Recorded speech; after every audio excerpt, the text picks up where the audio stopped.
Hallelujah.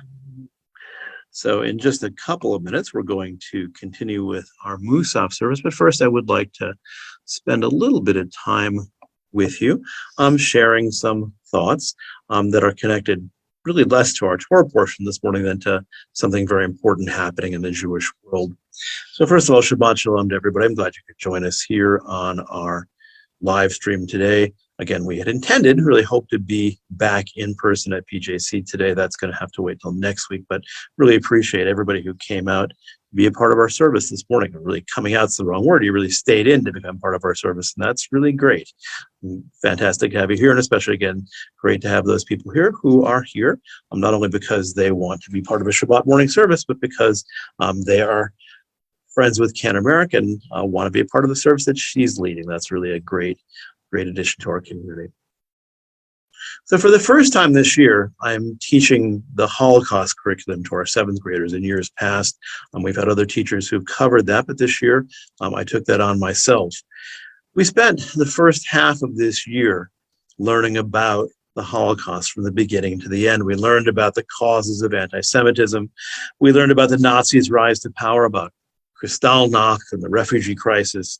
We learned about the killing squads and the camps, about Jews who resisted physically and spiritually.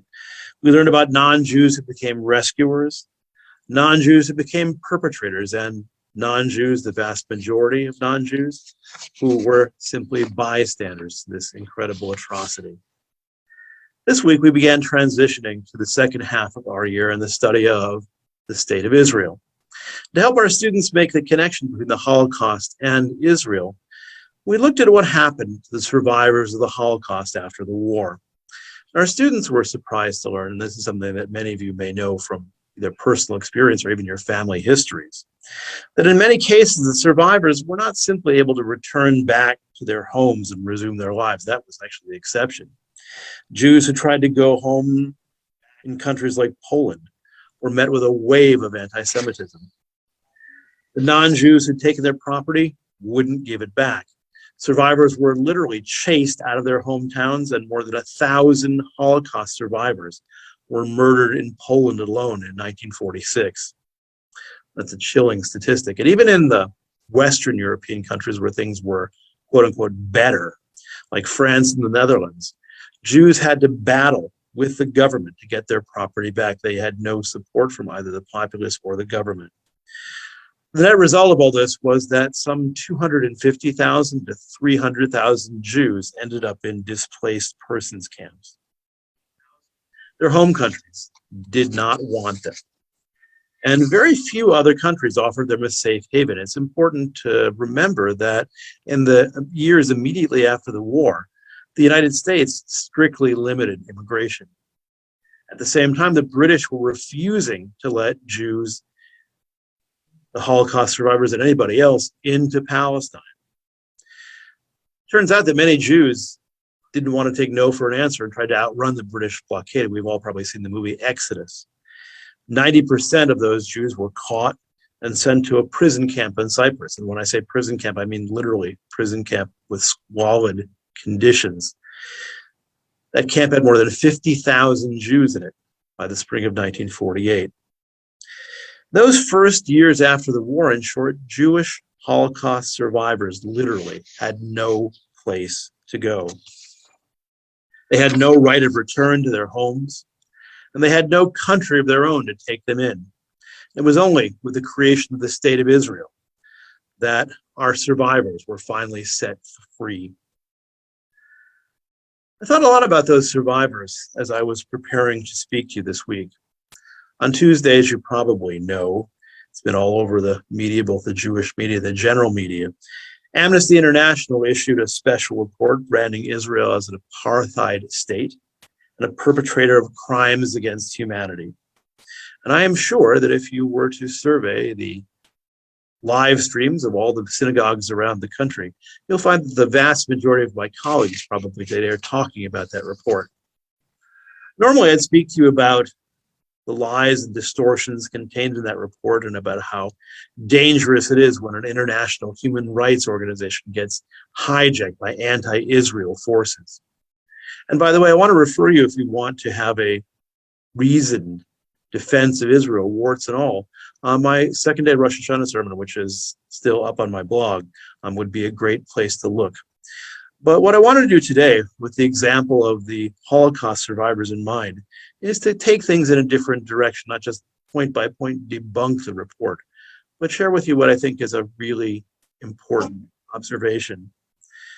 One of the many recommendations that were made in the Amnesty International report is that Israel recognize the right of Palestinian refugees and all their descendants to return to the land of Israel and reclaim the homes that they once lived in. Now, as the Times of Israel's editor, David Horowitz, pointed out, allowing Palestinian refugees, who number anywhere between about 5.5 and 7 million people who have refugee status, if you actually allowed all these people to return to their ancestral homes in Israel, that would be the end of Israel. It would be the end of Israel, certainly as a Jewish state, or a democracy, or quite possibly both. Palestinians left Israel in 1948, either in anticipation of or during the assault of the Arab countries on the new state of Israel. Many, we know, left of their own accord. They left in an attempt to clear the way for the invading Arab armies, with every intention of returning once the state of Israel was destroyed. We now also know that others were forced from their villages and towns by Israeli forces during the war. None, however, we can say, would have had to leave had the Arab nations and the Palestinians simply accepted the reality of a partition plan which created the Jewish state and a Palestinian state. The Israelis accepted that quite enthusiastically. Palestinians, the Arabs, did not. And I can't help but notice when I think about the Holocaust survivors, what an irony there is here. Holocaust survivors, Jewish Holocaust survivors, were driven out of their homes by the Nazis and their collaborators, and they were never, ever able to go home. The world stood by as these Jews, who've been tortured and oppressed by the Germans, were driven away and even killed by their former neighbors when they attempted to return home. There was quite simply no right of return. There was no sympathy for these people who had suffered so much. The survivors were willing to go elsewhere and start a new life. They didn't even insist on going back to their homes after they saw the reception they got. But no country would take them. They languished in camps until the world finally relented and allowed the establishment of a Jewish state. And some survivors actually remained in those camps as late as 1952, 7 years after the war was over. By contrast, many Palestinians became refugees by choice.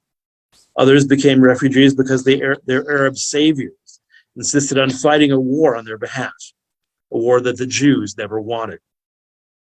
They too have languished in camps for decades, even though they did not have to. The Israeli government actually had a plan to dismantle the camps that came under their control after the 1967 war. They intended to build new homes, new villages, new towns for the refugees. But the United Nations passed a resolution forbidding them to do so. No small part of the refugee camps are intact because they serve as ammunition for the Palestinians. Attempts to delegitimize Israel and those charged with representing the refugees simply won't let them leave. There are actually not many Palestinians left who became refugees in 1948, 73 years ago. Why should they and their millions of descendants be allowed to return to the state of Israel and effectively destroy it when the Holocaust survivors, who were 20 times fewer in number, were not allowed to return to their homes or live in peace with their neighbors, even though they wanted to? Why did Holocaust survivors have to give up their right of return immediately? Yet Palestinians and their descendants are allowed to claim the right of return 73 years later. And for that matter, why have the 750,000 Jewish refugees from Arab countries who were expelled after the 1948 war, why have they had to give up their right of return? The Amnesty International report does, as its critics claim, I think, serve as simply more fuel for anti-Semites, with its one-sided depiction of legitimate issues between Israelis and Palestinians, issues that are complicated, issues that are going to require a lot of attention, a lot of goodwill on both sides to resolve. The report ignores the basic realities of the situation in Israel and conjures up a dream world where Israel has no legitimate security concerns and where Palestinians are absolutely committed to living in harmony with their Jewish neighbors. Now, Amnesty International can afford to live in such a fantasy land, but Israel cannot. The lack of willingness to accept the situation on the ground has fueled Palestinian intransigence, even during those times when Israel was ready and willing to make peace, when there was broad support for a two-state solution. If Amnesty International or any other international organization really wants to help the Palestinians, it should devote its efforts to convincing them to be a credible partner for peace. Even with as many problems as Israel has, and certainly, as you know, because I've spoken to you many times about this, I am hardly in agreement with all of the policies of the state of Israel toward the Palestinians. I guarantee you that if a genuine offer of peace were forthcoming from the Palestinians, it would be overwhelmingly embraced by Israelis. Because most Israelis today, like most Holocaust survivors in 1945, want nothing more than to put the past firmly behind them and just live in peace alongside their neighbors. And we hope and pray the day will come when the Palestinians will feel the same way. Shabbat Shalom.